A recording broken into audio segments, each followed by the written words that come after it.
नमो विष्णुपादाय कृष्णपस्ताय भूतले श्रीमते भक्तिवेदांत स्वामी इति नामिने।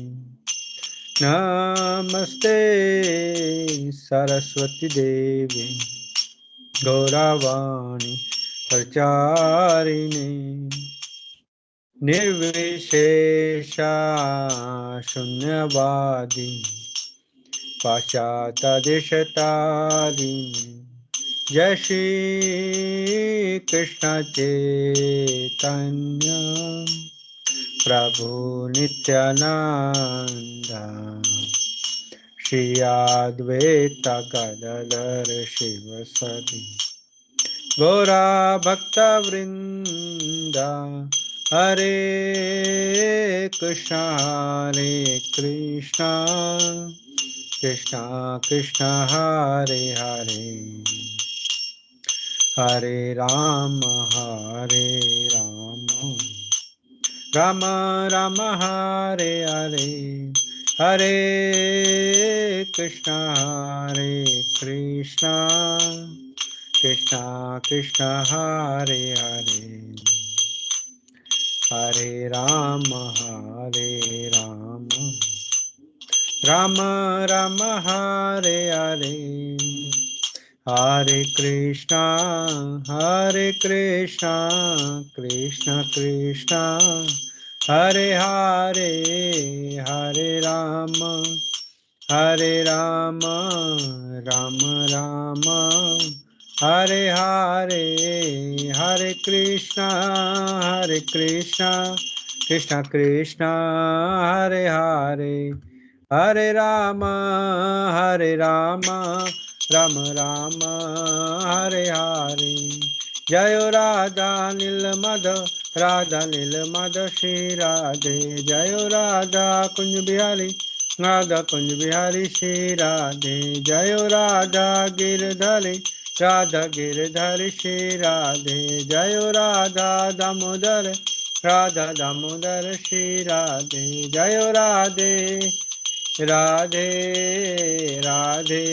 जय श्री राधे जय जगन्नाथ जय बलदेव जय सुभद्रा जय प्रहलाद सिंह जय प्रहलाद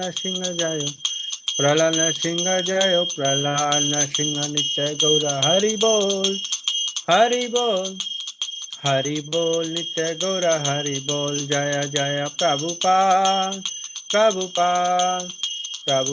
जय जय प्रभुपाद जय जय गुरुदेव महाविष्णु गोस्वामी गुरुदेव जय। ओम विष्णुपाद परमहंस प्रिय व्रजचार्य स्तोत्र श्री श्री मदवचरणारविंद भक्तिवेदांत स्वामी जगद्गुरु प्रपाद की जय। ओम विष्णुपाद परमहंस प्रिय व्रजचार्य स्तोत्र श्री श्रीमद भक्तिवेदांत सरस्वती गोस्वामी महाराज ठाकुर प्रपाद की जय। प्रेम से कहो जय श्री कृष्ण चैतन्य प्रभु नित्यानंद श्री अद्वैत गदाधर शिवस आदि गौर भक्तवृंद की जय। षड गोस्वामी की जय। गुरु शिष्य परंपरा की जय। इस्कॉन फाउंडर आचार्य श्री भक्तिवेदांत स्वामी जगद्गुरु प्रपाद की जय। श्रीला गुरुदेव महाष्टि गोस्वामी महाराज की जय। नामाचार्य श्रीला हरिदास ठाकुर की जय। नित्य गौर प्रेमानंदे हरि हरि बोल। हरे कृष्ण।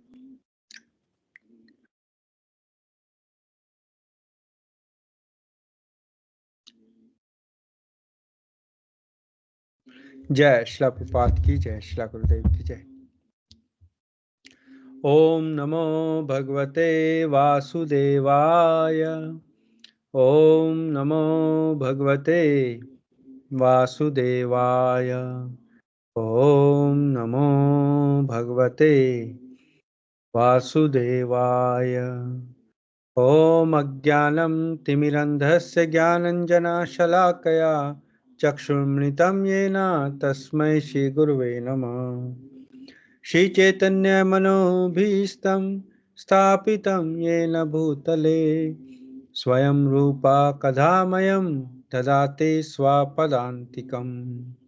वन्देऽहं श्रीगुरौ श्रीयुतापदकमलं श्रीगुरून् वैष्णवांश्च श्रीरूपं साग्रजातं सहगणा रघुनाथं वितं तं सजीवं साद्वैतं सावधूतं परिजनसहितं कृष्णचैतन्यदेवं श्री राधा कृष्ण पदान् सहगणा ललिता श्री विशाखान्वितांश्च हे कृष्णा करुणा सिंधु दीनबंधु जगतपते गोपेशा गोपिका कांता राधा कांता नमोस्तुते तप्त कांचन गौरांगी राधे वृंदावनेश्वरी वृषभानुसुते देवी प्रणमामि हरिप्रिये वाञ्छकल्पतरुभ्यश्च कृपा सिन्धुभ्यैव च पतितानां पावनेभ्यो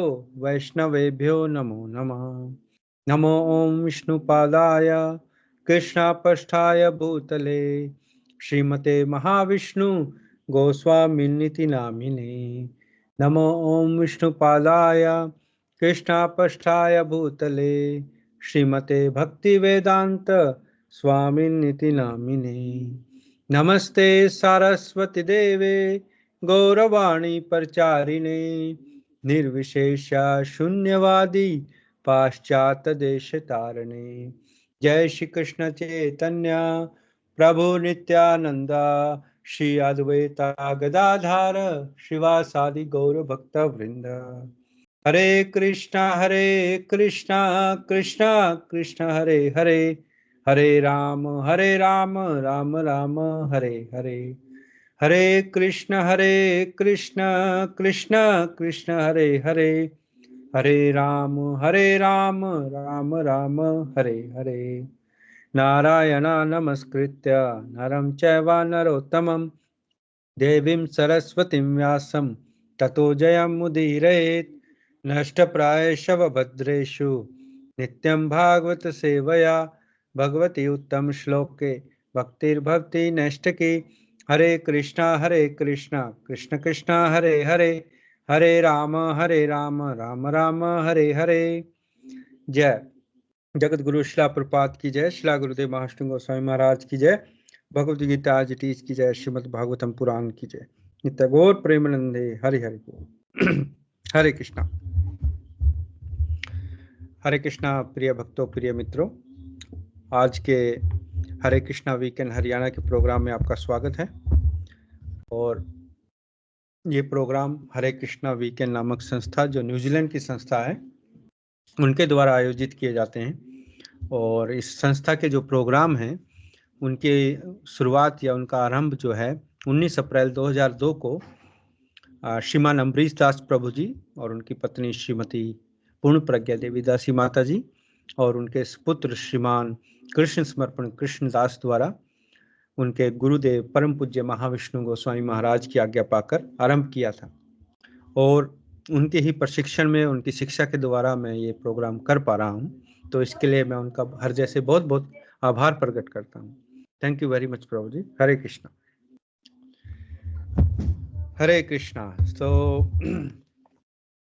हम अपने प्रोग्राम्स में जो ये पुस्तक है आत्म साक्षात्कार का विज्ञान, शिला प्रपात जी हैं, इनकी ये पुस्तक है, तो इसका अध्ययन कर रहे हैं। और इसका जो 6वां अध्याय है विवेकपूर्ण जिज्ञासाएं।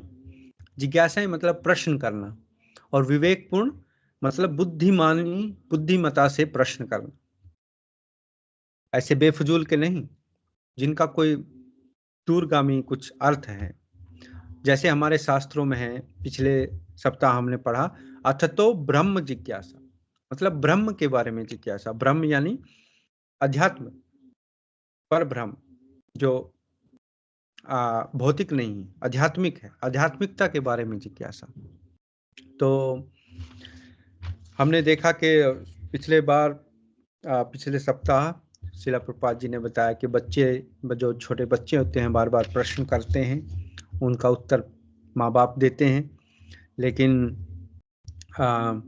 फिर उदाहरण दिया कि जैसे पुराने ज़माने में या पुराने टाइम में जो जवान या बच्चे थे वो बूढ़े बुजुर्गों के पास बैठते थे, उनसे ज्ञान लेते थे, प्रश्न करते थे।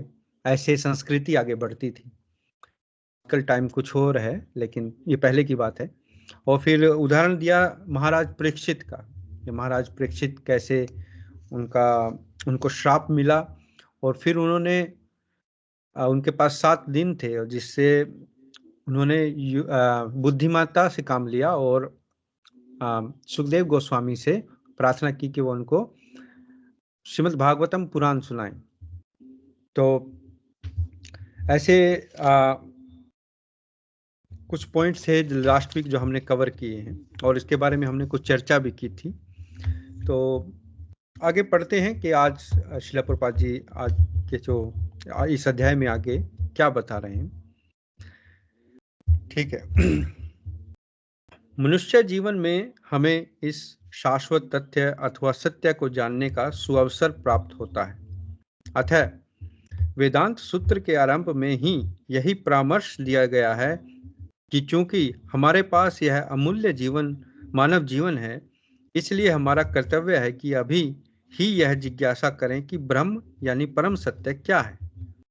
तो यहाँ मनुष्य जीवन की जो महत्ता है उसको बताया है श्रील प्रभुपाद जी ने, कि मनुष्य जीवन इतनी आसानी से नहीं मिलता है ना। 84 लाख योनियां हैं, सब में गुजर के फिर जीव को मनुष्य योनि मिलती है।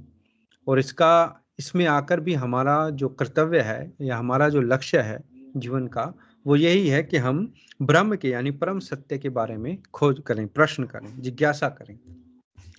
तो एक मनुष्य जिसके पास पर्याप्त बुद्धि नहीं है, वह इस अप्राकृतिक यानी दिव्य जीवन के विषय में जिज्ञासा नहीं करता, वरन इसके स्थान पर वह अनेक असंगत विषयों के संबंध में प्रश्न करता रहता है, जिनका उसके शाश्वत अस्तित्व से कोई संबंध नहीं।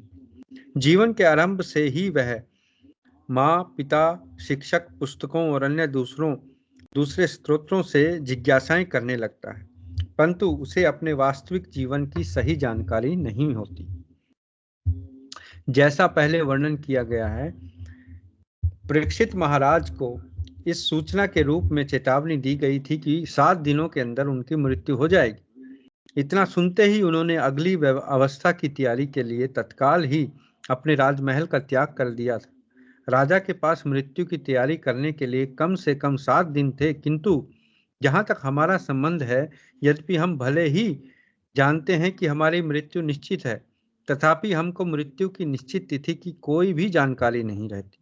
मैं यह बिल्कुल ही नहीं जानता हूं कि क्या अगले पल ही मेरी मृत्यु होने जा रही है। यहाँ तक कि महात्मा गांधी जैसे महान पुरुष भी यह गणना नहीं कर सके कि अगले 5 मिनटों के अंदर उनकी मृत्यु होने जा रही, और न ही गांधी के महान साथी लोग निकट भविष्य में होने वाली उनकी मृत्यु के विषय में कोई अनुमान लगा सके। अचरज की बात तो यह है कि इतना सब कुछ होने पर भी ऐसे सभी सज्जन वरिंद स्वयं को जनता के महान नेताओं के रूप में प्रस्तुत करते हैं।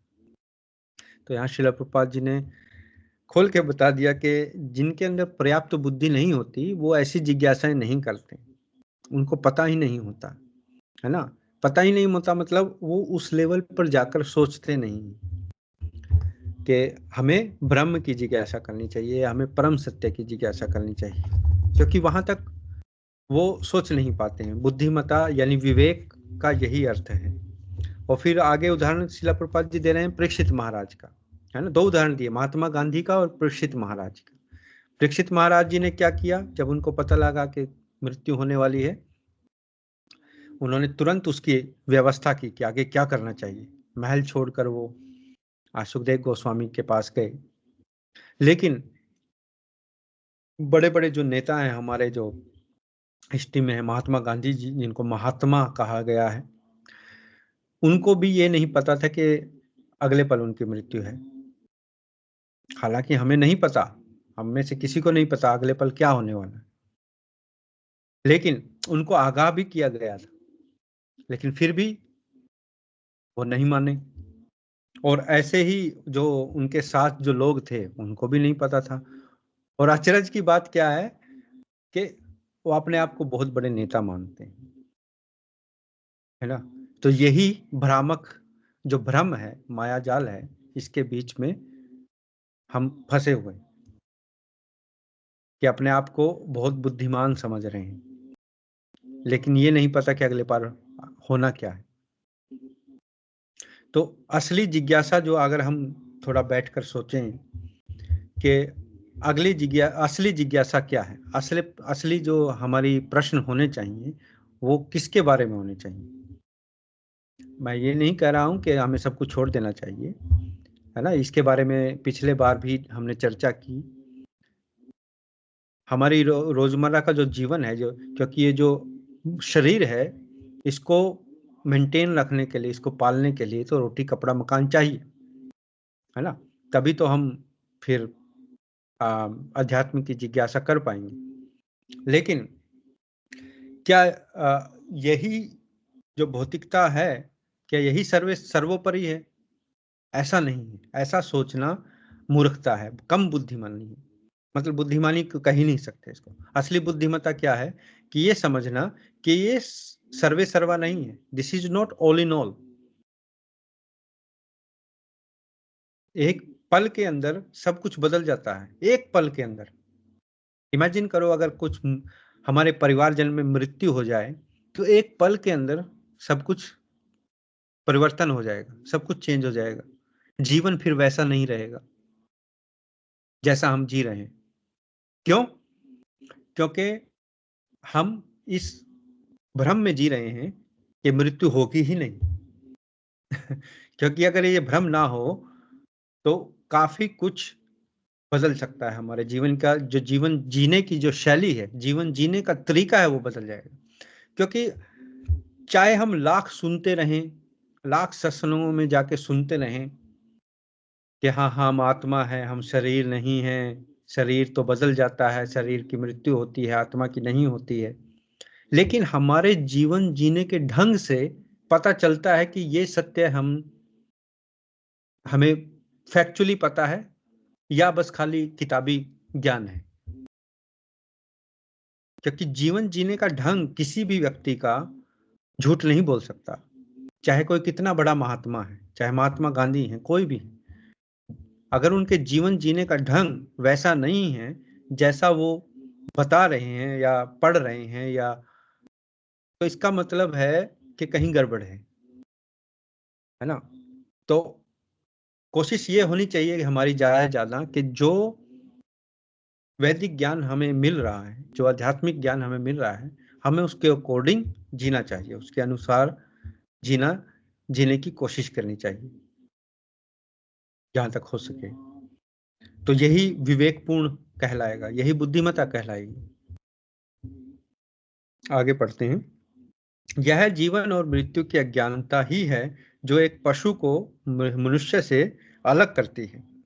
एक ज्ञानी मनुष्य सच्चे अर्थों में स्वयं के विषय में जिज्ञासा करता है कि वह कौन है, इस जीवन में वह कहाँ से आया और मृत्यु के पश्चात वह कहाँ जाने वाला है। उसके न चाहने पर भी क्यों उसे तीन तरह के कष्ट मिलते हैं। बाल्यावस्था से ही वह जीवन की अनेकानेक वस्तुओं के संबंध में जिज्ञासा करता है। तो ये तीन तरह के कष्ट क्या होते हैं? त्रिताप इनको कहा जाता है, त्रिताप, है ना। थ्री फोल्ड मिजरीज अंग्रेजी में। थ्री फोल्ड मतलब तीन तरह के। कौन से? आदि भौतिक, आदि दैविक और आदि आत्मिक, आध्यात्मिक। मतलब आदि भौतिक का मतलब जो दूसरे जीवों से, भौतिक चीजों से हमें कष्ट मिलता है। कैसे? जैसे दूसरे जीव कोई भी है, कितनी 84 लाख योनियां हैं। कोई मच्छर काट गया, कोई सांप काट गया, कोई बिच्छू काट गया, कोई या किसी कहीं लड़ाई हुई या कोई एक्सीडेंट हुआ, कुछ हुआ, दूसरे प्राणी से हमें कष्ट मिले, आदि भौतिक, भौतिक जो चीज है। और फिर है आदि देविक, या आदि देविक मतलब जो सुपर नेचुरल पावर्स हैं, जो देविक शक्तियां हैं, उनसे हमें कष्ट मिले। कैसे? जैसे बहुत ज्यादा गर्मी पड़नी, बहुत ज्यादा ठंड पड़नी, भूकंप आने, सूखा पड़ना, बाढ़ आनी, है ना। ऐसे जो सुपर नेचुरल कैलेमिटीज हैं, मतलब जो आ, ये प्राकृतिक आपदाएं जिनको कहें, प्राकृतिक आपदाएं जो हैं वो आदि देविक में आती हैं, ये हमें सहन करनी पड़ती हैं। आदि भौतिक, आदि देविक, और तीसरी है आध्यात्मिक। आदि आत्मिक यानी आध्यात्मिक। आत्मिक मतलब अपने मन के द्वारा जो हमें कष्ट होता है। चलो किसी तरह से हम सहन कर सकते हैं बाहर की चीजों को, लेकिन ये जो मन की अपने आप की जो हमारी कष्ट है वो कंट्रोल करने बहुत मुश्किल है। हम बैठे हैं, मैं यहाँ बैठा हूँ बड़ा अच्छे से, लेकिन एकदम कोई मेरे मन में थॉट आ जाएगा, ओहो 5 साल पहले उस व्यक्ति ने मुझे ये गाली दी थी, मेरे अंदर एकदम क्रोध आ जाएगा, मेरे अंदर एकदम दुख आ जाएगा, है ना। बैठे बैठे मन ने क्या खेल किया। ऐसे ही कोई विचार आ जाएगा कि अच्छा फलाने ने तो इतने पैसे कमा लिए और मैं पीछे रह गया, बैठे बैठे ऐसे ही। तो अपने मन के द्वारा हमें जो कष्ट आता है, अलग अलग चीजें सोचकर हम ऐसे ऐसे दुखी होते हैं, आध्यात्मिक उसको कहा जाता है कष्ट। तो ये जो त्रिताप है, ये 3 तरह के जो ताप हैं, ताप मतलब कष्ट है, मिजरीज, इनको हमें सहन करना पड़ता है इस मनुष्य जीवन में। जहां शिला प्रभुपाद जी ने यही बताया, त्रिताप कष्ट देते रहते हैं, और बाल्यावस्था से ही वह जीवन की अनेकानेक वस्तुओं के संबंध में जिज्ञासा करता रहता है, परंतु जीवन के वास्तविक सार तत्व के विषय में कभी प्रश्न नहीं करता। यह पशुता है। जहां तक पशु जीवन के 4 सिद्धांतों का प्रश्न है, वहां तक पशु और मनुष्य के जीवन में कोई अंतर नहीं, क्योंकि प्रत्येक प्राणी आहार, निद्रा, भय और मैथुन, 4 चीजें हमने पहले भी डिस्कस की है ना। आहार, खाना, निद्रा, सोना, भय या आत्मरक्षा करना, सेल्फ डिफेंस, और मैथुन मतलब बच्चे पैदा करना, के द्वारा जीवित रहता है। परंतु शाश्वत जीवन और परतत्व से संबंधित विषयों के प्रति विवेक पूर्ण जिज्ञासाएं करने के लिए ही मनुष्य जीवन बनाया गया। अतः मनुष्य योनि शाश्वत जीवन की प्राप्ति के लिए अनुसंधान करने के लिए बनाई गई है, तथा वेदांत सूत्र यह परामर्श देता है कि हम अभी और इसी समय ही और यह अनुसंधान करें। अनुसंधान मतलब रिसर्च करें। हमें सत्य की खोज के लिए बनाया गया है। जीवन क्यों मिला? आध्यात्मिक जिज्ञासा के लिए। ये प्रश्न उठने चाहिए कि मैं कौन हूं, मेरे जीवन में इतनी समस्याएं क्यों हैं, मैं नहीं कष्ट भोग करना चाहता, लेकिन फिर भी मेरे ऊपर इतना कष्ट क्यों आता है ना। तो मतलब ये प्रश्न हम करेंगे तो फिर वो आध्यात्मिक जिज्ञासा में आएगा, फिर हम उसको उसके उत्तर ढूंढेंगे। उसका उत्तर ढूंढने के लिए फिर जैसे शिला प्रभुपाद जी ने बहुत सारी किताबें हैं, हमारे शास्त्र हैं, भगवत गीता है, श्रीमद् भागवतम पुराण है। अच्छा, अतएव मनुष्य योनि शाश्वत जीवन की प्राप्ति के लिए अनुसंधान करने के लिए बनाई गई है, और वेदांत सूत्र यह परामर्श देता है कि हम अभी और इसी समय ही यह अनुसंधान करें। यदि हम जीवन के इन प्रासंगोचित विषयों के प्रति अभी जिज्ञासा करने में असफल रहते हैं, तो यह सुनिश्चित है कि प्रकृति के नियमों के द्वारा हमें पुनः पशु योनियों में भेजा जाएगा। यहाँ तक कि भौतिक विज्ञान अर्थात आहार, निद्रा, भय, मैथुन इत्यादि में विकसित प्रतीत होने वाला मूर्ख व्यक्ति भी प्रकृति के नियमों के द्वारा मृत्यु के क्रूर हाथों से अपने को मुक्त नहीं कर सकता। मतलब अगर हम अभी नहीं संभले और इस मनुष्य जीवन के मिलने के बावजूद भी वही पशुवत व्यवहार करते रहे, तो हमें दोबारा फिर पशु योनि में जाना पड़ेगा। यहाँ शिला प्रभुपाद जी ये बता रहे हैं। प्रकृति का नियम 3 गुणों के अधीन कार्य करता है। मतलब जो नेचर के जो प्रकृति के नियम है, उनसे कोई नहीं बच सका, चाहे कोई कितने से कितना बड़ा पॉलिटिशियन हो, नेता हो, साइंटिस्ट हो, अमीर व्यक्ति हो, बिजनेसमैन हो, कोई भी हो, प्रकृति के नियम जो हैं बहुत कठोर हैं। प्रकृति के नियमों से कोई नहीं बच पाता। सबको जन्म, मृत्यु, जरा, व्याधि और जो ये 3 ताप जो मैंने बताए हैं, इन सब का सामना करना पड़ता है। चलो ठीक है, कोई अमीर व्यक्ति बड़ा कोई ऐसा महल छाप ले जिससे उसे अधिक गर्मी सर्दी ना लगे, है ना, लेकिन आध्यात्मिक जो मन की जो द्वारा कष्ट है वो तो नहीं रोक सकता। और ये जो जन्म मृत्यु जरा व्याधि, जरा मतलब बुढ़ापा, व्याधि मतलब बीमारी, बीमारी बुढ़ापे से कौन बच सकता है, मृत्यु से नहीं बच सकते हैं। तो प्रकृति के नियम बहुत कठोर हैं, उनसे हम नहीं बच पाएंगे। तो आगे शिला प्रभुपाद जी बता रहे हैं कि प्रकृति का नियम 3 गुणों के आधार पर कार्य करता है। 3 गुण हमने पहले भी सुने होंगे आपने, कौन कौन से? सतोगुण, तमोगुण और रजोगुण। 3 गुण होते हैं इस प्रकृति में, जिनके प्रभाव से, जो जिनकी उससे आधार पर ये प्रकृति चलती है। सतोगुणी व्यक्ति जीवन के उच्चतर अर्थात जीवन के आध्यात्मिक स्तर पर उन्नत किए जाते हैं। जो लोग जीवन की रजोगुणी अवस्था में रहते हैं वे भौतिक जगत में जहां अभी हैं वहीं बने रहते हैं, परंतु तमोगुण में रहने वाले लोगों का निम्न योनियों में पतन होना सुनिश्चित है। तो सतोगुण में जो हैं, या जो अपने आप को ज्यादा से ज्यादा सतोगुण में रखते हैं, उनको फिर आध्यात्मिक उन्नति मिलती है। और रजोगुण इसी भौतिक जगत में, जो भौतिक जगत का लेवल है, और तमोगुण वो फिर नीचे की जो योनियां हैं उनमें गिर जाते हैं। मानव सभ्यता की आधुनिक संरचना संकटपूर्ण है, क्योंकि यह जीवन के आवश्यक सिद्धांतों के विषय में प्रसंगोचित जिज्ञासाएं करने के कोई भी शिक्षा नहीं देती। पशुओं के समान ही लोग यह नहीं जानते कि प्रकृति के नियमों के द्वारा उनका भी वध किया जाने वाला है। वे केवल हरी घास के गुच्छे अर्थात तथाकथित प्रफुल्लित जीवन से संतुष्ट हैं, ठीक वैसे ही जैसे कसाई खाने में वध किए जाने वाली प्रतीक्षा करती हुई एक बकरी। मनुष्य जीवन की ऐसी दशा पर विचार करके ही हम भगवत दर्शन यानी back to Godhead magazine के संदेश के माध्यम से मानव जाति की रक्षा करने का केवल एक विनम्र प्रयास कर रहे हैं। यह विधि काल्पनिक नहीं है। यदि कहीं भी वास्तविकता का कोई युग है तो भगवत दर्शन का यह संदेश उस युग का आरंभ है।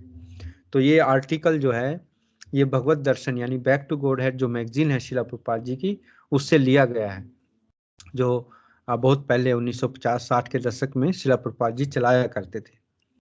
तो यहाँ शिला प्रभुपाद जी यही बता रहे हैं कि मनुष्य सभ्यता, जो आधुनिक सभ्यता है जिसमें हम आजकल रह रहे हैं, जिसको हम मॉडर्न सिविलाइजेशन कहते हैं, आधुनिक, ये हमें ज्यादा से ज्यादा इस भौतिक जीवन में, या तमोगुण जिसको कहें, तमोगुणी प्रवृत्ति ज्यादा हमें विकसित करती है, सतोगुणी नहीं।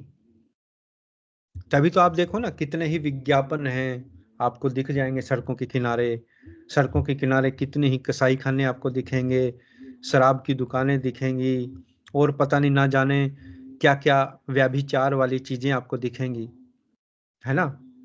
वल्गर जो अश्लील जो फोटोएं हैं आपको उसमें दिखेंगे, आपको बड़े बड़े होर्डिंग में। तो ये क्या है? ये सारा सब कुछ हमारे ऊपर चारों तरफ से दबाव डाला जा रहा है तमोगुण के अंदर रहने के लिए। हमें तमोगुणी बनाया जा रहा है ताकि हम बस पशुओं की तरह आहार निद्रा भय मिथुन इसी में लगे रहें। खाओ पियो और सो, और अपना जो बीमारियां आ रही हैं उनका सामना करो, बस आगे कुछ नहीं सोचो।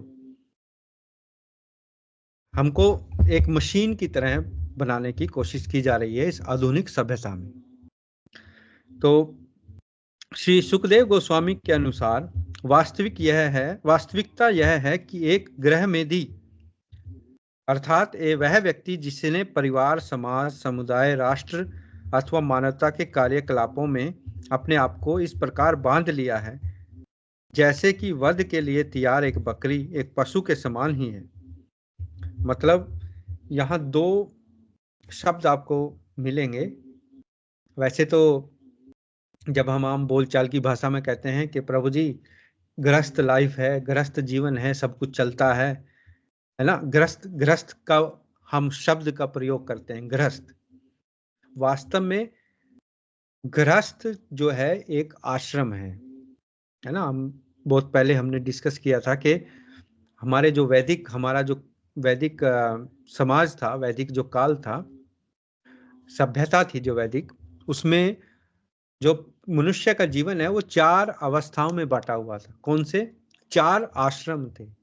कौन से? पहला है ब्रह्मचारी आश्रम, मतलब 0 से 25 साल तक जब व्यक्ति ब्रह्मचारी रहता था और शिक्षा ग्रहण करता था गुरुकुल में कहीं। फिर उसके बाद गृहस्थ आश्रम, गृहस्थ आश्रम मतलब फिर वो शादी करके बच्चे पैदा करता था अगले 25 साल। और फिर वानप्रस्थ आश्रम, मतलब जब बच्चे जवान हो जाते हैं तो उनके ऊपर जिम्मेवारी देकर वो अपने आप को, वानप्रस्थ का मतलब अलग अलग तीर्थ स्थानों में जाना, ज्यादा से ज्यादा भगवान की भक्ति में अपना समय व्यतीत करना और बच्चों के साथ कम से कम इंटरफेयर करना। और फिर लास्ट में संन्यास आश्रम, फिर वो सब कुछ त्याग करके भगवान की भक्ति के प्रचार में लग जाते थे जब तक मृत्यु ना हो। तो लेकिन अब आज का टाइम कुछ और है। आज के टाइम में तो संन्यास तो भूल ही जाओ, वानप्रस्थ भी नहीं हो पाता। लोग अपने घर गृहस्थी में ही फंसकर वहीं ही मर जाते हैं। वानप्रस्थ भी नहीं हो पाते। क्यों? क्योंकि सभी ऐसी एक जो समाज क्रिएट हो चुका है इसकी वजह से। तो कहने का मतलब ये था कि ये जो चारों हैं इनके पीछे अस्त लगा हुआ है ना। जैसे ब्रह्मचारी आश्रम, मतलब अस्त के मतलब जो आश्रम है, ब्रह्मचारी आश्रम, इन सब के पीछे आश्रम लिखा हुआ है। गृहस्थ आश्रम, वानप्रस्थ आश्रम, संन्यास आश्रम।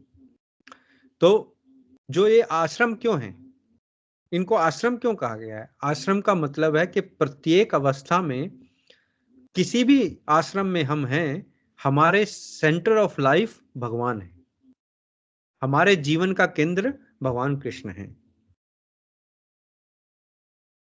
उनके आसपास, चाहे अगर ब्रह्मचारी हैं वो भी आश्रम में कहीं गुरुकुल में है तो गुरुकुल में भगवान की पूजा होती है, वहां ही वो भगवान को मालिक समझकर सारे सेवक हैं। फिर गृहस्थ जीवन में भी पति पत्नी अपने घर में भगवान को स्थापित करते हैं, भगवान की पूजा करते हैं, भगवान को मालिक मानते हैं और भगवान के लिए ही सब कुछ करते हैं, बच्चों को भी वही सिखाते हैं। और फिर वानप्रस्थ में भी यही है कि भगवान के धामों में जाना, सत्संग में अटेंड करना, ज़्यादा से ज़्यादा भगवान की तरफ अपना ध्यान लगाना। और सन्यास में तो है ही भगवान का ही प्रचार नाम का।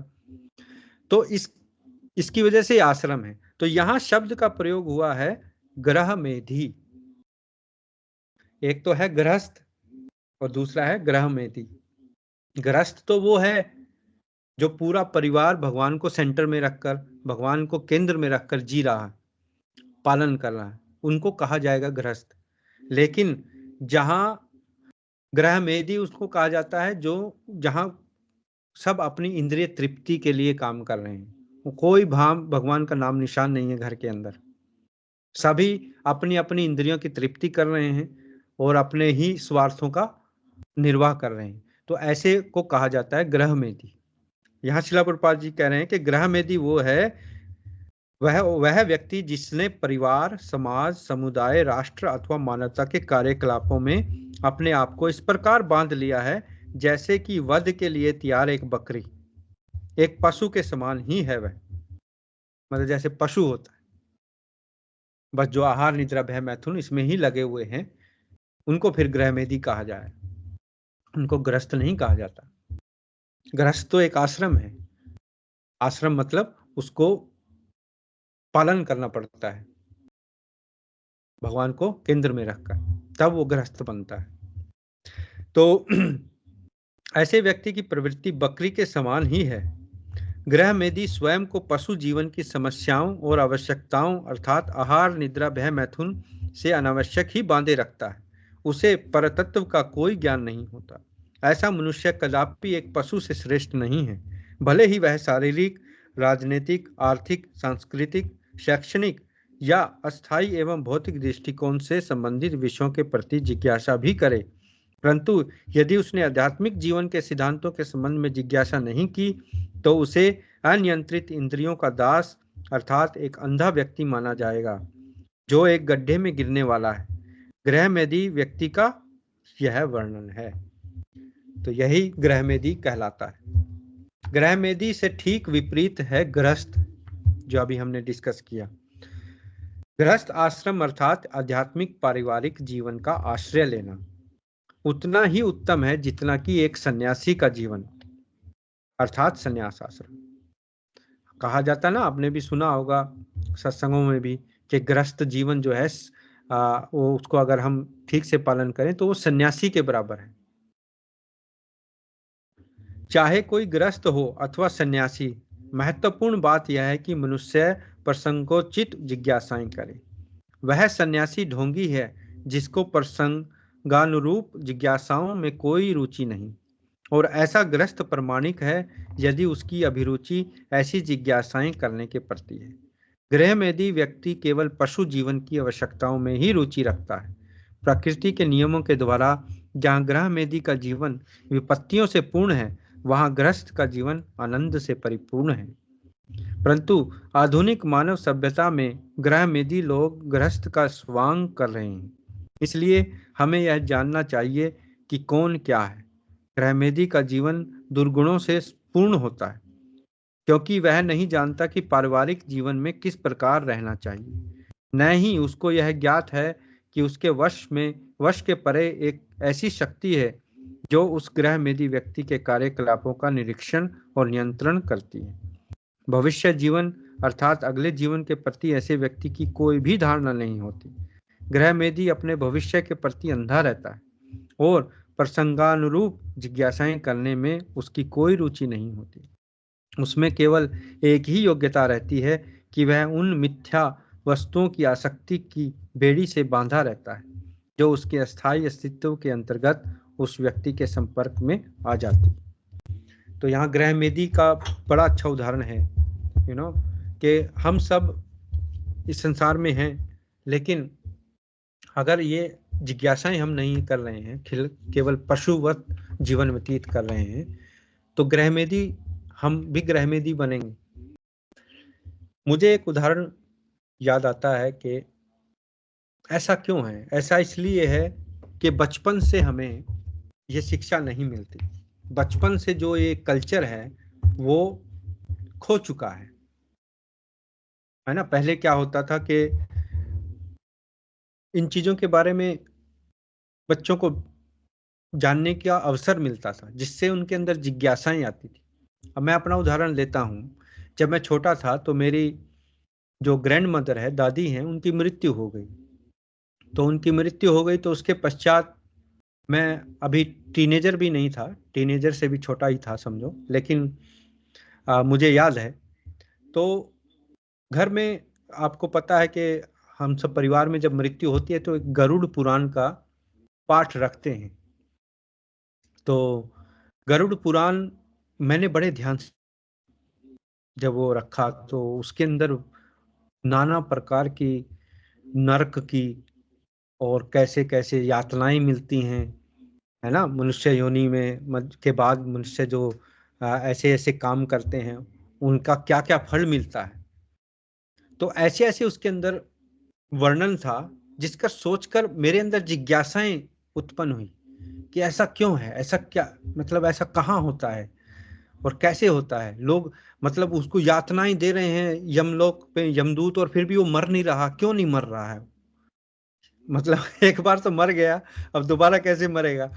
तो मतलब कहने का मतलब ये है कि उसके अंदर काफी भयावह नरक का वर्णन है, जिसको सुनकर एक मन के अंदर जिज्ञासा तो आती है कि अगर ये सत्य है तो मेरा क्या होगा? है ना। तो ऐसे ही, और फिर मैं अपने परिवार पड़ोस में जाता था कभी खेलने के लिए, बच्चे जाते हैं, तो मुझे भी याद है घर के अंदर कैलेंडर टंगा था, मतलब बड़ा सारा चित्र, और उसमें ये सब दिखाया हुआ था। पहले पहले कैलेंडर भी ऐसे आते थे घर में टांग, अब तो खैर फिल्मी हीरो हीरोइनों के लोग लगाते हैं। पहले कैलेंडर भी घर में ऐसे थे, भगवान विष्णु का, या वो सैया पर पड़े हैं ना, लक्ष्मी जी उनके पांव दबा रही हैं, ऐसे कैलेंडर। तो उसमें था ये पूरा कि एक उसमें वैतरणी नदी थी और बीच में गायें जा रही है, गाय के पीछे पूंछ पकड़ के लोग जिन्होंने अच्छे कर्म किए हैं या गाय की रक्षा की है, तो गाय माता उनको वो पार कराती है, वैतरणी नदी, वो दिखाया हुआ था। और फिर एक में उसमें दिखाया था पिक्चर में, उसको लोहे के खंबे से, मतलब गरम गरम खंबे से उसको चिमड़ा रहे हैं यमदूत, है ना, किसी को किसी तरह से यातनाएं दे रहे हैं। मतलब बच्चे के एक दिमाग पर वो मतलब कितना असर करता है, वो उसको जिज्ञासाएं बढ़ती हैं। फिर कहने का मेरा ये उदाहरण देने का मतलब ये है कि पहले थोड़ा सा इन चीजों का लोग ध्यान करते थे, अब लेकिन सब कुछ छिन्न भिन्न हो गया है, काफी कुछ अम, खो गए हमारी संस्कृति से, जिसकी, और ये जो शिला प्रभुपाद जी ने जो पुस्तकें हैं, ये दोबारा से हमें उन चीजों की याद दिलाती हैं, और ये बहुत जरूरी है हमारे लिए। तो तब जाके फिर वो जिज्ञासाएं हमारे अंदर बढ़ती हैं, बढ़ते बढ़ते फिर हम उसकी ओर, उन जिज्ञासाओं की, प्रश्नों के उत्तर जानना चाहते हैं। लेकिन अगर ऐसे माहौल में बच्चा पैदा होता है, पढ़ता है या पलता बढ़ता है, जहां इन चीजों का कोई मतलब ही नहीं, उनको मतलब कोई एक्सपोजर ही नहीं, तो उनको तो बेचारों को क्या पता है, कुछ भी नहीं, उनको तो वही वीडियो गेम या फिर जो भी आजकल चल रहे होंगे, प्ले स्टेशन वगैरह कुछ भी है ना, कितने ही भटकाव हैं, कितने ही, अब तो मोबाइल तो पूरा जड़ ही है इन चीजों की। तो ऐसा मतलब एक जो सभ्यता है वो चेंज हो चुकी है, जो हमें ग्रह मेदी बनाती है, ग्रस्त नहीं बनाती। तो रात्रि में ग्रह मेदी सोने में और विभिन्न माध्यमों से अपनी काम इच्छाओं को संतुष्ट करने में अपना बहुमूल्य समय नष्ट करता है, जैसे कि कोई फिल्म देखनी, सिनेमा, क्लब या जुआ घर जैसे स्थानों में जाना। इन स्थानों पर स्त्री और मदिरा प्रचुर मात्रा में प्राप्त होती रहती है। वह व्यक्ति दिन के समय धन संग्रह में, या यदि उसके पास व्यय करने के लिए पर्याप्त धन है, तो वह अपने परिवार के सदस्यों के लिए सुविधाएं जुटाने में अपना अमूल्य जीवन व्यर्थ ही नष्ट करता है। उसके जीवन का स्तर और उसकी व्यक्तिगत आवश्यकताएं आय के साथ ही साथ बढ़ती जाती हैं। इस प्रकार उसके व्यय की न कोई सीमा होती है और न ही वह कभी परितृप्त हो पाता है। फलस्वरूप आर्थिक विकास के क्षेत्र में असीमित प्रतियोगिताएं चलती रहती हैं, और इसलिए विश्व के किसी भी मानव समाज में शांति नहीं है। देखो कितना प्रैक्टिकल उदाहरण शिला प्रभुपाद जी ने बताया कि जो ग्रह मेदी है, रात को वो सोता है, अपनी सेक्स इच्छा पूरी करता है, और दिन में वो बस पैसे लगा है बस। और फिर या फिर कहीं सिनेमा देखने में, जुआ घर में, कितने क्लब हैं, है ना, कितनी ही चीजें हैं जहां जान जाता है। या फिर थोड़ा सा अगर उनके पास अमीर है, थोड़ा सा धन है, तो और उस धन प्राप्त करने में, मतलब मनुष्य की भूख नहीं शांत होती ना, थोड़ा पैसा आ जाए तो और आए, फिर और आए, फिर और आए, आगे मतलब संतुष्टि है ही नहीं, तो उसके वो कभी परितृप्त नहीं होता, तृप्त नहीं होता, और उसके फलस्वरूप इस समाज में शांति नहीं, कि हर एक इंसान, ज्यादातर इंसान ऐसे बन गए ग्रह में दी, फिर शांति कहाँ होगी, समाज में शांति नहीं होगी, फिर अशांति है।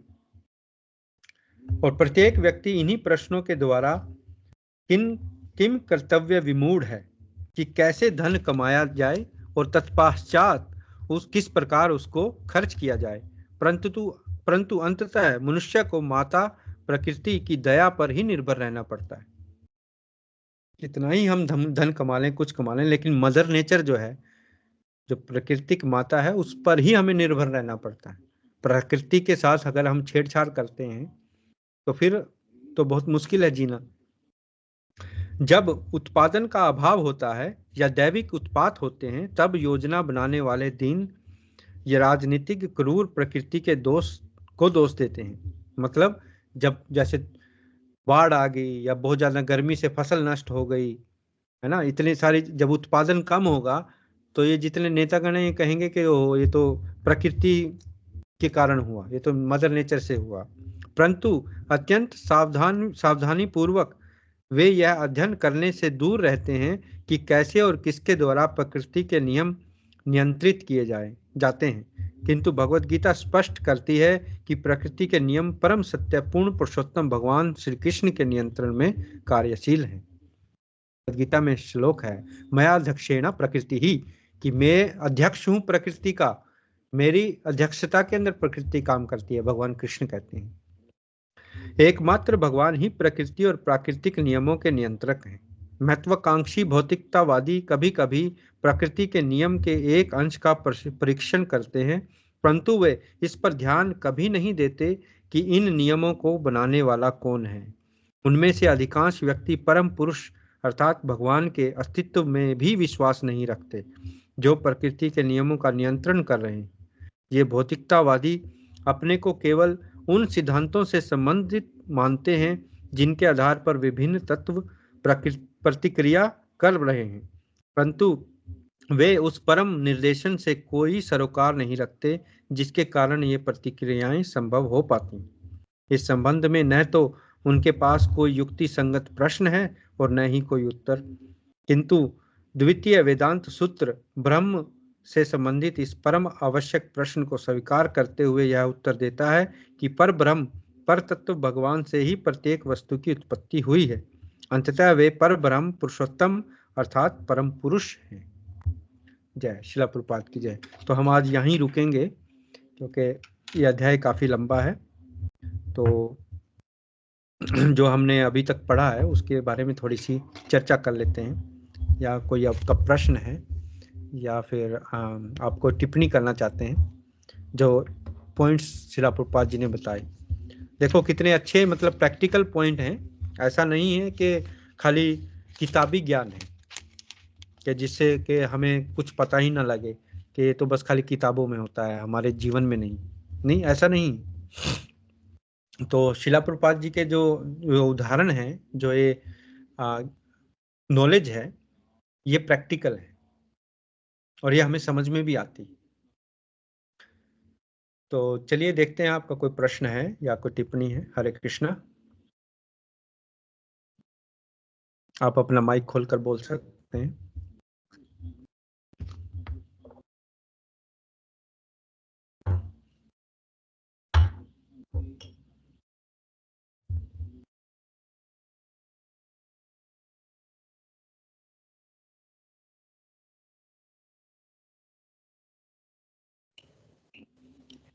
हरे कृष्ण प्रभु जी। हरे कृष्णा। बहुत बहुत शुक्रिया आपका। कैसे शिला प्रभुपाद जी ने बताया कि गृहस्थ जीवन में हम भगवान की भक्ति का पूरा आनंद उठा सकते हैं, पर किंतु आप जानते हैं कि गृहस्थ जीवन बहुत अस्त व्यस्त रहता है, स्पेशली बाहर फॉरेन कंट्रीज में काम भी करना है, ये भी। तो कैसे आप मतलब आप ये सुजेस्ट कर सकते हैं कि मतलब चैंटिंग करिए या फिर आप भगवान का जो है सुनिए, या आप भगवान की वर्शिप करिए। मतलब हम हर कुछ करने सब कुछ करने फॉलो करने का प्रोसेस तो करते हैं, पर किंतु एक अस्त व्यस्त जीवन में आप क्या सबसे ऊपर मानेंगे? मुझे ये तो हम जानते हैं कि जो सिमरन करना है, जो चैंटिंग है भगवान के नाम की, वो सबसे जरूरी है, पर और भी बहुत सारी चीजें भगवान की भक्ति के साथ जुड़ी हैं। तो आप कैसे एक गृहस्थ को बताएंगे, ये सजेस्ट करेंगे कि क्या सबसे ज्यादा जरूरी है? ठीक है, हरे कृष्णा। आपका ये प्रश्न अक्सर वैसे तो सभी के लिए रिलेटेड है, क्या फॉरेन कंट्री और क्या इंडिया, सभी जगह सभी का यही हाल है, सभी का जीवन अस्त व्यस्त है। कोई भी ऐसा नहीं है आज के टाइम में कि बहुत ज़्यादा जो कहे कि मेरा जीवन बस ही ठीक है। तो कहने का मतलब ये है कि हमें कोई भी चीज करनी होती है, अगर हमारी किसी चीज में रुचि है, सपोज करो, देखो कई लोग कोई गेम खेलते हैं, कोई क्रिकेट खेलता है, कोई फुटबॉल खेलता है, कुछ खेलता है ना, तो उसकी उसमें रुचि है। और आपने भी देखा होगा बच्चों के या हमारी अपनी जो युवा अवस्था है, उसमें भी हमने एक्सपीरियंस किया है कि कोई चीज में हमारी रुचि है तो उससे हम टाइम निकाल ही लेते हैं, चाहे कितना ही एग्जाम बोर्ड के पेपर चल रहे हों, अगर कोई चीज थोड़ी सी भी रुचि किसी चीज में है तो उसके लिए हम थोड़ा टाइम निकाल लेते हैं, है ना। और ये जैसे किसी को सिनेमा देखना अच्छा लगता है या किसी को कोई मूवी देखनी है, अपना 1-2 घंटा पढ़ाई की और फिर अपना कोई वेब सीरीज देख ली, कोई मूवी देख ली, है ना, फिर पढ़ाई कर ली, तो मतलब उसने टाइम निकाल लिया। तो और आज भी वो इस अवस्था में भी ये प्रैक्टिकल है, जिस भी चीज में हमारी रुचि है उसके लिए हम टाइम निकालते ही हैं। बाकी सारी चीजें बेईमानी है, चाहे कोई कुछ भी कहता रहे, ये है जी वो है जी, नहीं, सब झूठ। सच ये है कि हमें रुचि बनानी पड़ेगी। अगर हमारी रुचि आध्यात्मिकता में है तो दुनिया की कोई भी ताकत नहीं है जो हमें जबरदस्ती किसी और चीज में लगा दे। सबसे पहले तो टेस्ट नहीं है ना, और दूसरी बात टाइम मैनेजमेंट। गुरु महाराज कहते थे कि वैसे तो प्रेयर भी हम गाते हैं ना, बच्चे भी गाते हैं, what is due tomorrow do it today, and what is due today do it now, don't delay, है ना। तो मतलब अगर टाइम मैनेजमेंट हम नहीं करेंगे तो आध्यात्मिक जीवन क्या, हमारा भौतिक जीवन भी अस्त व्यस्त रहेगा। टाइम मैनेजमेंट मतलब प्रायोरिटाइज करना पड़ता है चीजें, कि मेरी प्रायोरिटी भगवान का नाम लेना है, ठीक है, मैं तब तक रोटी नहीं खाऊंगा जब तक मेरे नाम पूरे नहीं होते। देखो फिर कैसे नहीं होता। और इसमें कोई 24 घंटे है हमारे पास। हाँ ठीक है, कई बार मतलब जीवन काफी व्यस्त हो जाता है, गृहस्थी है, 1-2 बार तो चल जाता है, लेकिन उसको हम नॉर्मल बना दें वो गलत है ना। उस अपवाद को सामान्य नहीं बनाना है ना, जो एक्सेप्शन है उसको नॉर्मल नहीं बनाना है। तो पहला तो हुआ टाइम मैनेजमेंट ना, रुचि होनी चाहिए, हमारा टेस्ट होना चाहिए, टाइम मैनेजमेंट होनी चाहिए, है ना। भी इस टाइम में मुझे ये करना, इस टाइम ये करना, इस टाइम ये करना, हम ये कर चुके हैं। जब भी हमारे बोर्ड के एग्जाम होते हैं या हमने पढ़ाई की तो हमने पहले एक टाइम टेबल बनाते थे ना, दीवार पे लगाते थे, ये इस टाइम ये करना है, इस टाइम इसकी साइंस पढ़नी है, इस टाइम मैथ। तो एक टाइम मैनेजमेंट जरूरी है हमारे लाइफ में, इसको बोलते हैं अनुशासन। अनुशासन अगर हमारे शरीर मतलब जीवन में नहीं है तो जीवन तो अस्त व्यस्त रहेगा, उसको कोई नहीं रोक सकता, है ना। और जो जो हमारी उम्र बढ़ती जाती है, जैसे जैसे हमारा शरीर बूढ़ा होता जा रहा है, तो उस हम अपने शरीर को उसके मुताबिक अनुशासित नहीं कर पा रहे हैं। ये भी एक थोड़ी सी हम प्रॉब्लम फेस करते हैं, है ना, ये एक जेन्युइन प्रॉब्लम है। लेकिन उसके अकॉर्डिंग फिर हमें अपने जो कार्यकलाप हैं उनको कम करना पड़ेगा। अब ये तो है नहीं है कि मैं अब 40 की उम्र में 20 की उम्र वाला वही काम करता रहूं। वैसे ही लोग लोग एक्सपीरियंस शेयर करते हैं, कहते हैं यार अब दारू खपती नहीं है, अब दारू तो पी लेता हूँ तो ये हो जाता है वो हो जाता है, और 20 की उम्र में 2-2 बोतलें पी लेते थे। तो कहने का मतलब यही है कि जैसे जैसे उम्र बढ़ती है शरीर की जो लिमिटेशन है वो, उसकी भी कोई लिमिट है ना, तो वो क्षमता उसकी कम होती जाती है। तो उसके अकॉर्डिंग हमें जीवन को बनाना पड़ेगा, उसके अकॉर्डिंग भी हमें टाइम मैनेजमेंट करनी पड़ेगी। तो ये कुछ बातें हैं जो हमें प्रैक्टिकली होके चलेंगे तो फिर ये हम जीवन में उतार सकते हैं। और अगर खाली सुन के ये बातें नहीं होती, इनको हमें अपने जीवन में जी कर, उनको उस तरह लाइफस्टाइल को अपने बनाकर ही हम उसका अपने मतलब उसमें उतार सकते हैं, कुछ लाभ ले सकते हैं। सुनने में अच्छा लगता है, ऐसे कर लेंगे जी, ऐसे कर लेंगे, सुबह 4:30 बजे उठ जाएंगे, है ना, 2 घंटे मैं अपना नाम जप करूंगा, ये करूंगा, आरती करूंगा, बुक पढ़ूंगा, फिर चला जाऊंगा। लेकिन हो नहीं पाता। क्यों नहीं हो पाता? क्योंकि हमारा टेस्ट नहीं है ना। चलो रोज की बात, जैसे आज सत्संग हो रहा है, ठीक है, आज थोड़ा लेट हो रहे हैं, कोई बात नहीं, रोज तो नहीं है। और फिर कुछ एक्सेप्शन कहने का मतलब है कोई प्रोजेक्ट चल रहा है जिसमें आपको ज्यादा टाइम देना पड़ता है, दैट इज फाइन। आप फिर उस टाइम को बचाकर कोई दूसरे टाइम में आप उसको कवर कर सकते हैं, अपने नाम जप को, भगवान का लेक्चर सुनना, कोई शिला प्रभुपाद जी का, है ना, या आजकल तो मोबाइल पर आ गई हैं सभी बुक्स, भगवत गीता भी है, श्रीमद् भागवतम पुराण भी है, एक श्लोक पढ़ सकते हैं। तो अगर हम इसको देखें ना, एक दो दो नजरिए होते हैं चीज को देखने के लिए। जैसे एक गिलास है, उसमें आधा पानी है, अगर मैं आपको वो गिलास दिखाऊं तो कोई कहेगा जी ये प्रभु जी ये तो आधा खाली है, कोई कहेगा ये जी आधा भरा हुआ है। तो दो तरह के इंसान हैं। जो कहेंगे आधा खाली है वो निराशावादी हैं, जो कहेंगे आधा भरा हुआ है वो आशावादी हैं, पॉजिटिव हैं। तो इसलिए हमें पॉजिटिव रहना पड़ेगा, हमें अपना देखने का नजरिया जो है वो पॉजिटिव रखना पड़ेगा कि हाँ हम कर सकते हैं, है ना। कुछ परेशानियां हैं लाइफ में, चलती रहती हैं, किसके नहीं है, सभी के हैं।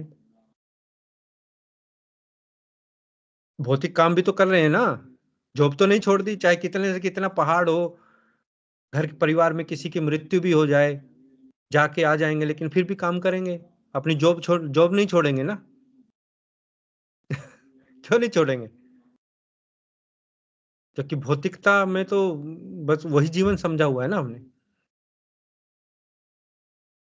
तो इसलिए थोड़ा इस पर थोड़ी, ये और ये एक सार्वजनिक नहीं मैं बता रहा हूँ, ये तो थोड़ा मैंने जनरलाइज कर लिया। हर एक की लाइफ का अलग अलग तरीका है, और फिर किसी की लाइफ में कैसा चैलेंज है, किसी की लाइफ में कैसे चैलेंज है, किसी की लाइफ में कैसा चैलेंज है, तो सब चैलेंजेस को अपने अकॉर्डिंग प्रायोरिटाइज करके फिर चलना पड़ता है।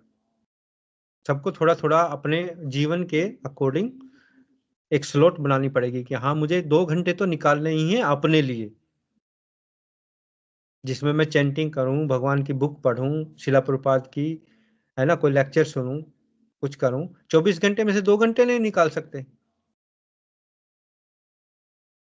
तो इतना तो बेयर मिनिमम है। बेयर मिनिमम मतलब कम से कम, इससे कम तो कुछ नहीं हो सकता। अगर इतना भी नहीं कर पा रहे हैं तो फिर थोड़ा सा हमें बैठकर सोचना पड़ेगा कि हाँ क्या वाकई में मैं चाहता हूं कि मैं आध्यात्मिकता में जाऊं या नहीं। तो आशा है मैंने आपके सवाल का उत्तर दिया, कुछ और इसमें क्लैरिफिकेशन चाहिए आपको?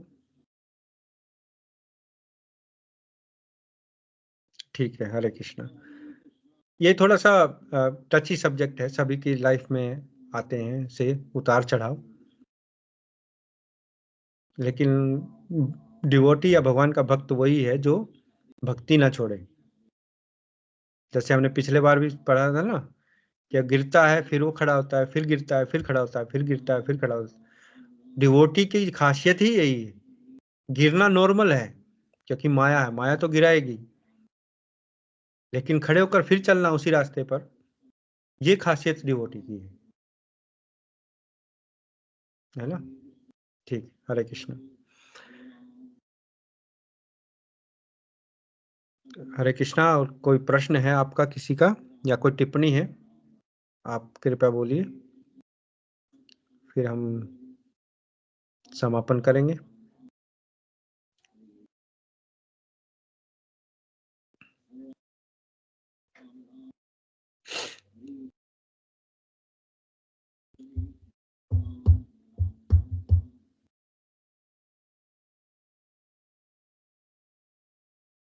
हरे कृष्णा यशपाल जी। हरे कृष्णा प्रभु जी। हाँ जी, हाँ प्रभु जी, आपको कोई टिप्पणी अच्छी लगी या कोई प्रश्न है आपका? हाँ जी, जैसा कि आपने कहा कि आपने बचपन में कैलेंडर में कुछ दृश्य दिखे, वो तो एक तो वो उदाहरण दिया मैंने, हाँ। उदाहरण उदाहरण फिर आपने कहा कि उन दृश्यों ने आपको सोचने पर मजबूर किया। तो एनिमेशन है इसमें, और जैसा कि आपने कहा कि कुछ गेम्स वगैरह आजकल चलते हैं, तो वो भी फुली लोडेड एनिमेशन होती है। एनिमेशन अलग चीज है, जो हमारे शास्त्रों में या पुराणों में जो लिखा है उसको विजुलाइज करके चलाना। अब जैसे एक सीरीज है लिटिल कृष्णा, है ना, उसमें भगवान कृष्ण की लीलाएं हैं, बच्चे देखते हैं, तो वो हाँ भी जी, उनके चित्त पर असर करता है। हाँ जी, दैट इज गुड। लेकिन ऐसे कई गेम्स हैं जिनमें अपना मशीन गन चल रही है, मार रहे हैं लोगों को, खून खराबा हो रहा है हर टाइम, तो वो भी असर करता है। हाँ जी, तो ये स्पिरिचुअलिटी दो जिसे कहते तो ये दो धारी तलवार है ना, इधर भी हैं। हाँ जी, काटेगी इधर भी काटेगी। हाँ जी। तो साइंस यही है ना, साइंस साइंस के नुकसान भी हैं, फायदे भी। ये आपने कहा कि जैसे कि ये जो आजकल बिजनेस ही बिजनेस सारी जगह हो रहा है, और नेचर के बारे में आपने बताया कि नेचर में किस तरह से आजकल कितना बदलाव आ गया है, पहले ये था वो था। तो जैसा कि नदियों में पोल्यूटेड पानी छोड़ना और खराब करना वातावरण को, वो तो सबसे बड़ा महापाप है जी, जैसा मुझे ऐसा अनुभव हुआ है। हाँ, वो प्रकृति के साथ छेड़छाड़ करना, देखो कोई भी चीज है, किसी को हम पोल्यूट करेंगे किसी चीज को, तो रहना तो हमें वही है ना, उसी इन्वायरमेंट में रहना। सपोज करो ये मेरा घर है, इस घर में अलग अलग कमरे हैं, और मैं सारे घर को साफ करूं और एक कमरे में गंद गिराता जाऊं, धीरे धीरे धीरे धीरे उसमें कीड़े चल पड़ेंगे, या उसके अंदर मतलब कुछ भी जीव जंतु पैदा हो जाएंगे, वो फिर बाहर आने लगेंगे, दूसरे कमरों में आने लगेंगे, वहां गंद फैलने लगेगा, है ना। तो रहना तो मुझे इस घर में ही है, और इसी घर के एक कोने को मैं गंदा कर रहा हूं, तो अल्टीमेटली तो वो मेरे ऊपर ही असर करेगा ना। ऐसे ही रहना तो हमें प्रकृति में ही, और प्रकृति को ही हम प्रदूषित करते जाएंगे करते जाएंगे करते जाएंगे, तो एक ना एक दिन तो आएगा कि तो फिर हम सांस लेना भी मुश्किल हो जाएगा, है ना। तो इसको रोकने के लिए ऐसा कोई अभी कोई प्रभावकारी कोई इसमें सिस्टम ही नहीं बना जी। जैसा कि पहले अभी कैंसर का कारण बताया गया है कि ऑक्सीजन की कमी, हम्म। जो हमारे ऑर्गन है वहां तक ऑक्सीजन नहीं पहुंच पाते, तो वहां पर जो है चांस ज्यादा होते हैं कैंसर में। हाँ। तो और जो वातावरण में जो ऑक्सीजन की कमी हो रही है वो सेकेंडरी भी है। हाँ, तो लोग फिर सिलेंडर लेके मास्क लगा के चलते रहेंगे, और क्या करेंगे। दिल्ली जैसे शहर में आप देख लो कितना प्रदूषण है, एयर क्वालिटी कितनी खराब रहती है हर तो टाइम। हमें हमें ये अवेयरनेस क्यों नहीं आ रही कि हम बड़ी बड़ी बिल्डिंग को हम इतना क्यों प्रशंसा कर रहे हैं कि बहुत बड़ी बड़ी बिल्डिंग है, जबकि उसमें कितने हजारों लाखों लीटर पानी एक दिन के अंदर खपत हो रहा है। देखिए वही बात आ जाती है ना, विवेकपूर्ण जिज्ञासाएं, विवेक का इस्तेमाल, बुद्धिमत्ता का इस्तेमाल बहुत जरूरी है हमें अपने जीवन में। अगर हम ऐसे मतलब बुद्धिमत्ता नहीं यूज करेंगे, बुद्धि का यूज नहीं करेंगे, तो प्रकृति अपने हिसाब से हैंडल करेगी सभी चीजों को। हाँ जी, वो तो कर ही रही है जी। हाँ, बस फिर एक्सट्रीम कितना ही मतलब गर्मी तो होगी जी जो सहन भी नहीं हो पाएगी फिर। तो जी उसको तो फिर मैं भी झेल रहा हूँ ना, तो मैंने बिल्डिंग बनाई बड़ी बड़ी, हम्म। ना मैंने कोई फैक्ट्री लगाई, और ना ही मैंने किसी बड़े जीव जंतु को मारा, लेकिन मुझे भी इसका इफेक्ट झेलना पड़ रहा है। तो ये कहीं ना देख कहीं नाइंसाफी के नजरिए से मैं देखता हूँ कि ये मेरे साथ क्यों हो रहा है, इसको मैं कैसे डील करूँ। हाँ, देखिए ये नजरिए दो तरह के होते हैं। एक तो होता है नजरिया के ये मेरे साथ क्यों हो रहा हाँ है ना, मैं इसका जिम्मेवार नहीं हूँ, मेरे साथ हाँ जी, होना ही नहीं चाहिए। तो फिर यहाँ पैदा ही नहीं होना चाहिए था अगर हमारे साथ नहीं होता ही। सपोज करो मैं यहाँ पैदा हुआ हूँ, तो ये तो हमें मानना पड़ेगा ना पुनर्जन्म। हमने पिछला जो अध्याय पढ़ा, पिछले अध्याय में एक अध्याय था पुनर्जन्म का विज्ञान, है ना। तो पुनर्जन्म को तो मानते हैं आप, आत्मा को तो मानना ही पड़ता है ना सबको, तो नहीं तो आध्यात्मिकता क्या है, फिर हम क्यों बातें कर रहे हैं अगर आत्मा को नहीं माने। तो इसका मतलब अगर पुनर्जन्म है तो कर्म का सिद्धांत भी है। भगवत गीता में तो 2-2 चैप्टर हैं कर्म के, अध्याय 3 कर्म ही है, भगवान बता रहे हैं। तो कर्म है, तो आपको क्या पता है कि आपके पिछले कर्म कैसे होंगे, आपको पता है? बिल्कुल क्योंकि नहीं पता। जैसे ही शरीर चेंज करते हैं तो हमारी स्मृति जो है वो समाप्त हो जाती है, फिर नए माँ के गर्भ में जाते हैं तो वहां का फिर हमें वहां की स्मृति आती है। ऐसा नहीं है, कुछ ऐसी घटनाएं भी हुई हैं, हरियाणा में ही हुई हैं कि बच्चों को अपना पिछला जन्म याद आ गया और वो फिर बताते हैं कि ये मेरा गांव था, ये मेरी पत्नी थी, ये मेरे बच्चे हैं, वो वहां लेके गए हो अपने नए माँ बाप को। हाँ जी। आप यूट्यूब पे भी देखिए, ऐसे हैं काफी वृत्तांत हैं। तो कहने का मतलब यह है कि ये कर्म का सिद्धांत भी है, कि जो भी हम भोग रहे हैं उसका कहीं ना कहीं हमारे पुराने कर्मों से कनेक्शन है। जो अब जी रहे हैं, ये हम अपने अगले जीवन की तैयारी कर रहे हैं। मैं कैसे ये अपने जीवन को अभी व्यतीत कर रहा हूं, ये मैं आने वाले जीवन मुझे कैसा मिलेगा उसकी तैयारी कर रहा हूं। पीछे वाले को तो मैं बदल नहीं सकता, उसके कारण से मुझे किसी घर में जन्म मिला, कोई अमीर घर में मिला या गरीब घर में मिला या वेस्टर्न कल्चर में मिला या इंडियन कल्चर में, कैसे मिला, वो मेरे पिछले कर्मों के अकॉर्डिंग मुझे जन्म मिला। और अब मैं इस अवस्था के अंदर रहकर जैसा मैं अपने जीवन को जीऊंगा वो निर्धारित करेगा कि मैं आगे कहाँ जाऊंगा। हाँ तो जी, इसमें लेकिन हमारे हाँ दो जी। नहीं, इसमें समझने वाली बात यह है कि हमारे हाथ में सिर्फ क्या है, पिछला तो नहीं है, वो तो चला गया। हमारे हाथ में ये करंट है, वर्तमान हमारे हाथ में, अब भूत नहीं। हाँ जी। वर्तमान डिसाइड करेगा भविष्य को, ठीक है ना। हाँ जी, लेकिन प्रभुपाद जी ने आध्यात्मिकता में अपना जो समय दिया है वो सिखाने के लिए भी दिया है, लेकिन वो साथ में ऐसे समाज में जो ऐसे दुष्प्रभाव हो रहे हैं उनके खिलाफ भी बहुत लड़े हैं, वो विरोध किया है उन्होंने। तो इसमें हम भी तो, हमारा भी तो ये विरोध करने का तरीका है ना।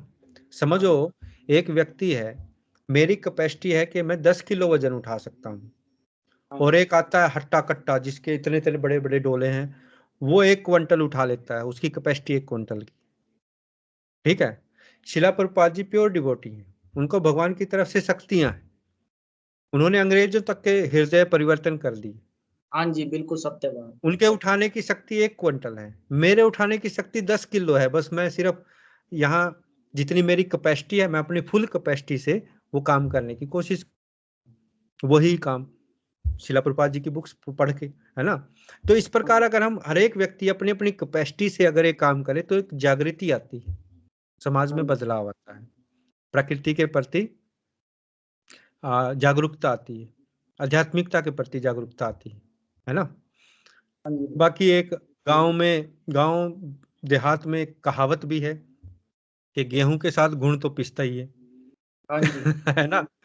तो अब कर तो सारे रहे हैं, बीच में गुण तो हम जैसे पीसेंगे ही, बिल्कुल। है ना। हाँ जी। तो अब क्या करें इसमें, अब हमारा कर्तव्य है, हम कर्तव्य का निर्वाह कर सकते हैं, है सही ना। बात। ठीक, और कोई प्रश्न है? नहीं जी, आपने बहुत बढ़िया बताया जी, पिछले कर्मों का सिद्धांत दिया आपने, और जो कार्य क्षमता की हाँ। जो आपने गुणवत्ता बताई है कि किसी की कार्य क्षमता कितनी है, किसी की कार्य क्षमता कितनी है, दोनों में क्लियर हो गया जी पॉइंट। हम्म। हाँ, क्योंकि ये देखो, एक तो व्यक्ति होता है जो भगवान का भक्त है, जो भगवान पर विश्वास रखता है, उसका देखने का नजरिया कुछ और होगा। और एक व्यक्ति है जो भगवान में बिल्कुल नहीं मानता, वो कहता कुछ नहीं है, सब बेकार की बातें हैं, उसके देखने का नजरिया कुछ हो रहा है। उसके देखने का नजरिया होगा कि मेरे साथ क्यों हो रहा है, अच्छा ये फलाना व्यक्ति मेरे को दुख दे रहा है, इसको मारो, ये फलाना कर रहा है, उसको उसकी टांग खींचो, उसकी राजनीति करो, उसका ये करो, उसका करो, वो ये नहीं देखेगा। और जो भगवान का भक्त है वो देखेगा कि नहीं, ये मेरे ही कर्मों के फल हैं जो मुझे भोगने हैं, लेकिन भगवान फिर भी मेरे पर दया कर रहे हैं, फिर भी मेरे को कम से कम 2 वक्त की रोटी तो मिल रही है, छत तो मिल रही है रहने की। हाँ जी, बिल्कुल। सीरिया जैसी जगह पे जाओ जहाँ बलात्कार हो रहे हैं दिन में कहीं कहीं बार और मार रहे हैं उनको, हाँ जी, क्या क्या क्या हाल हो रहा है वहाँ, है ना। हाँ जी, जहाँ सही बात। फिलिस्तीन की लड़ाई हो रही है, क्या हो रहा है पता नहीं, मतलब वो भी जीवन है, वो भी इसी पृथ्वी पर है है जी, ना। वही नहीं, अपने अपने आप को जी सर्वगुण संपन्न अगर धन आ जाता है ना, तो जी बस ये बहुत बड़ी मिथ्या आ जाती है कि बस मैं सर्वगुण संपन्न हो गया। ये माया का सबसे बड़ा जोर का प्रहार है। अब जैसे कि हाँ नहीं, जैसे कोई फॉर्च्यूनर गाड़ी में बैठा हो तो आ रहा है ना, तो वो बस वो समझेगा, बस उतरेगा भी वो, बस मैं सर्वगुण संपन्न हूँ, बस मुझसे ज्यादा कोई ज्ञानवान नहीं है। इसी चक्कर में पिस रहे हैं सारे। जब सर्वगुण संपन्न समझते हैं अपने आप को, चाहे कोई बिजनेसमैन है, चाहे कोई नेता है, चाहे कोई कोई भी अधिकारी है सरकारी, बस वो अपने आप को सर्वगुण संपन्न समझता है, ना वो सीखने को तैयार है, ना सिखाने को तैयार है बस ये सबसे ज्यादा बुरा हाल इस चीज का है। क्योंकि सिखाएगा ये तो इसलिए जब लगता खुद है, नॉलेज होगी। नहीं ये इसलिए लगता है क्योंकि ये कलयुग है ना। कलयुग में हाँ ऐसे व्यक्तियों की संख्या ज्यादा है और जो दूसरे भगवान के भक्त हैं या उनकी संख्या थोड़ी कम है, इसकी हाँ वजह जी, से इम्बैलेंस लगता है। दूसरे युगों में ये उल्टा था, जो सतोगुणी लोग थे उनकी संख्या ज्यादा थी और जो ये ऐसे तमोगुणी थे उनकी संख्या थोड़ी कम थी, जिसकी वजह से वहाँ व्यवस्था बनी हुई थी। ठीक, अब थोड़ा उल्टा हो गया है, तो ऐसा नहीं है कि दूसरे लोग बिल्कुल ही नहीं हैं, वो भी कितने ही लोग हैं जो भगवान की भक्ति में लगे हुए हैं, चैरिटेबल काम भी कर रहे हैं, हाँ सेवा जी, का काम भी कर रहे हैं, बहुत हुए हैं ऐसे, हाँ है जी, ना। हाँ जी, हाँ, हाँ लेकिन जी, धीरे धीरे इसमें लोगों में, समाज में जागृति आ रही है। हाँ जी, हाँ जी। हम्म, ठीक। हरे कृष्ण। अरे ओके, किसी और का कोई प्रश्न है? हरे कृष्ण।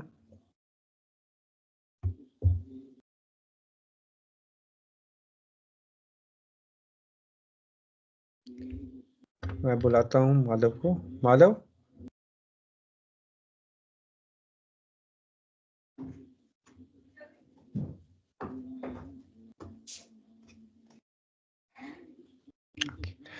ठीक है फिर, अगर आपका कोई प्रश्न नहीं है, टिप्पणी नहीं है, तो आज का प्रोग्राम यहीं समाप्त करते हैं। और महाराज महाराज प्रेयर है वो माधव का आएगा। हरे कृष्ण बोलो Madhav. Hare Krishna. Are you ready? Yes. Okay, start. Maharaj, Maharaj, please hear us. Maharaj Maharaj please hear us. We have learned some real good stuff. We have learned some real good stuff. Maharaj, we have learned one thing. Maharaj, we have learned one thing. And today for you we will sing. And today for you we will sing. If our room is clean, If our room is clean, then our mind is clean. then our mind is clean. If our mind is clean, If our mind is clean, we can do anything. we can do anything. If our room is dirty, If our room is dirty, then so are we. then so are we. And if we are dirty, And if we are dirty, we're not happy. we're not happy. Wasting time Wasting time is the greatest crime. is the greatest crime. Because wasted time Because wasted time means a wasted mind. means a wasted mind. So best is your time So best use your time when you're in your prime. when you are in your prime. And your whole life And your whole life will be sublime. will be sublime. If your wealth is gone, If your wealth is gone, then there is nothing wrong. then there is nothing wrong. But if your health is gone, But if your health is gone, that's a different song. that's a different song. If your character dies, If your character dies, then the world will cry. then the world will cry. Only saintly behavior, Only saintly behavior that's humanity thrive. lets humanity thrive. Hare Krishna, Krishna Krishna, Hare Hare, Hare Rama, Rama Rama, Hare Hare. Hare Krishna,